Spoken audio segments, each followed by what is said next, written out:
నమస్కారం, నా పేరు డాక్టర్ ఆర్ఎంపి శెట్టి. తులారాశి వారికి మే మాసం మాస ఫలితం ఎలా ఉంటుందో తెలియజేస్తున్నాను, జాగ్రత్తగా వినండి. గ్రహాలు కనుక ఎప్పుడైతే అనుకూలిస్తాయో మీ పనులన్నీ సకాలంలో పూర్తవుతాయి. ఆర్థిక పరిస్థితులు కూడా అద్భుతంగా ఉంటాయి. మీరు ఏదైనా ఆలోచించినప్పుడు అది ఖచ్చితంగా అమలు జరిగేటువంటి పరిస్థితులు ఏర్పడతాయి. అలాంటి మాసమే ఈ మాసం. అన్ని గ్రహాలు కూడా ఇంచుమించు మీకు సహకరించేటువంటి పరిస్థితులు ఉన్నాయి కాబట్టి మీరు ఏ కార్యక్రమం అనుకున్నప్పటికీ కూడా అది విజయవంతమయ్యేటువంటి అవకాశాలు ఉన్నాయి. ఇంట్లో కూడా ప్రశాంతమైనటువంటి వాతావరణం బాగుంటుంది. తర్వాత దంపతుల మధ్యన సఖ్యత పెరిగి ఇదివరలో ఏవైనా సమస్యలు ఉంటే అవన్నీ కూడా పరిష్కారం అయిపోయి ప్రేమ అభిమానంతో మెలిగేటువంటి అవకాశాలు కనపడుతున్నాయి. గృహంలో శాంతి అనేటువంటి నెలకొంటుంది. పెద్దలు కూడా మిమ్మల్ని ఆశీర్వదించేటువంటి పరిస్థితులు ఉంటాయి. ఈ సంతానం కూడా ఎటువంటి పరిస్థితులను మిమ్మల్ని విసిగించారు. ప్రేమికులకు కూడా ఈ మాసం చాలా అద్భుతంగా ఉంటుందనే చెప్పాలి. వాళ్ళు వివాహం వైపు దారి చేసేటువంటి పరిస్థితులు ఏర్పడనున్నాయి. ఉద్యోగ ప్రయత్నాలు చేసినటువంటి పరిస్థితుల్లో తప్పకుండా మీకు అటువంటి అర్హత ఉంటే మాత్రం ఉద్యోగాలు దొరికేటువంటి స్థితిగతులు ఏర్పడుతున్నాయి. ఆల్రెడీ ఉద్యోగ రంగంలో ఉన్నటువంటి వాళ్ళకి ప్రమోషన్లు గానీ మీరు కోరుకున్న విధంగా బదిలీలు గానీ జరగవచ్చు. మీకు ఇంక్రిమెంట్స్ కూడా దొరికేటువంటి అవకాశాలు ఉన్నాయి. బోనస్లు కూడా ప్రైవేట్ రంగాల్లో పనిచేస్తున్నటువంటి వాళ్ళకు దొరుకుతాయి. ఆ తర్వాత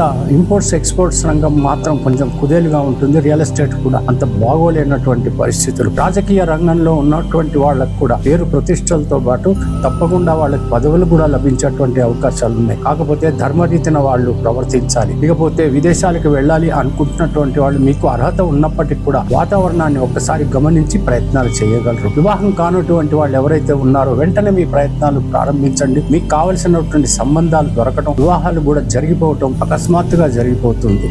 సంతానం కలగనటువంటి వాళ్ళకి సంతానం కూడా లభించేటువంటి అవకాశాలు కనబడుతున్నాయి. అటువంటి పరిస్థితులు అనుకూలంగా ఉన్నాయని మాత్రం చెప్పవచ్చు. ఇకపోతే మరో విషయం ఏంటంటే చిత్రరంగం ముఖ్యంగా చాలా అద్భుతమైనటువంటి రీతిలో సాగుతుంది. సాంకేతిక నిపుణులకు కానీ నటులకు కానీ పని దొరకడం, డబ్బులు కూడా బాగా పోగు చేసుకునేటువంటి పరిస్థితులు ఏర్పడటం జరుగుతుంది. ప్రొఫెషన్ రంగంలో ఉన్నటువంటి వాళ్ళకి గౌరవం తగ్గుతుంది. ఆర్థిక పరిస్థితి కూడా మెరుగుపడుతుంది. ఇలా ఈ మాసం అంతా కూడా అద్భుతమైనటువంటి రీతిలో జరుగుతుంది. కాబట్టి దైవాన్ని మర్చిపోకండి. ప్రతిరోజు కూడా తూచా తప్పకుండా శ్రీ మహాలక్ష్మిని, శ్రీ మహావిష్ణువుని సహస్రనామాలతో గాని అష్టోత్తరంతో గాని పూజించినట్టయితే మీకు ఆత్మస్థైర్యం, ధైర్యం పెరుగుతుంది. అనేక రకాలైనటువంటి ఆనందాలు మీకు శుభకార్యాల్లో పాల్గొంటారు, విందు వినోదాల్లో పాల్గొంటారు, దూర ప్రయాణాలు చేస్తారు, తీర్థయాత్రలకు కూడా వెళ్తారు. ఇలాంటి అద్భుతమైనటువంటి మాసం మీకు తెలిసింది కదా. సెలవు, మరి ఉంటాను. నమస్కారం.